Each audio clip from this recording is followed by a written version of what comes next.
ছাব্বিশে বিধানসভা নির্বাচনের আগে শেষ 21শে জুলাইয়ে পরপর চমক রাজ্যের শাসক দলের। সোমবার ধর্মতলায় তৃণমূলের 21শে জুলাইয়ের শহীদ সমাবেশে যোগ দিলেন পেহেলগাঁও হামলায় নিহত বিতানের মা বাবা।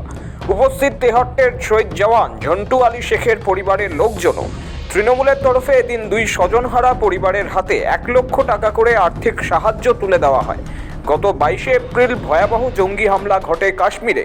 পাক মদতপুষ্ট জঙ্গিরা কাশ্মীরের বৈতরণ ভ্যালিতে ঢুকে গুলি চালিয়ে হত্যা করে 26 জনকে। মৃতদের তালিকাতেই ছিলেন বাংলার বিতান অধিকারী।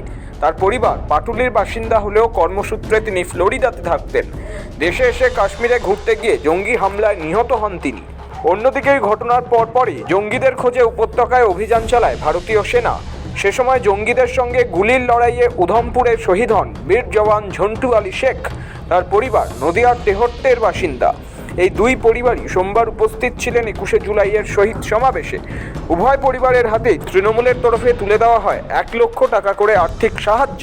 মমতা বন্দ্যোপাধ্যায় জানান, দুই স্বজনহারা পরিবারের পাশে দাঁড়াতে প্রত্যেক তৃণমূল কর্মী 1 টাকা করে আর্থিক সাহায্য করেছেন।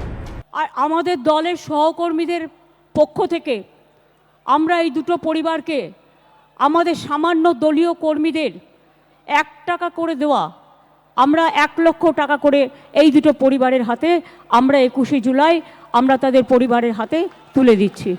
যদিও রাজ্য সরকার অবশ্য নিহত বিতান অধিকারীর পরিবারকে আগেই পাশে থাকার আশ্বাস দিয়েছিল।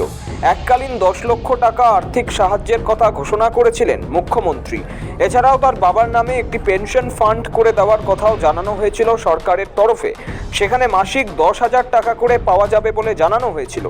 এদিন শহীদ দিবসের মঞ্চ থেকে তৃণমূল সুপ্রিমো বলেন, 33 বছর ধরে এই দিনটা শহীদ দিবস, গণতন্ত্র বাঁচাও দিবস হিসেবে পালন করি।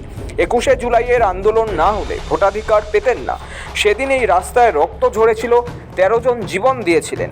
এদিন সেই 13 জন শহীদের পাশাপাশি পেহেলগাঁও হামলার পরে শহীদ ঝন্টু আলী শেখদেরও কুর্নিশ জানান মুখ্যমন্ত্রী।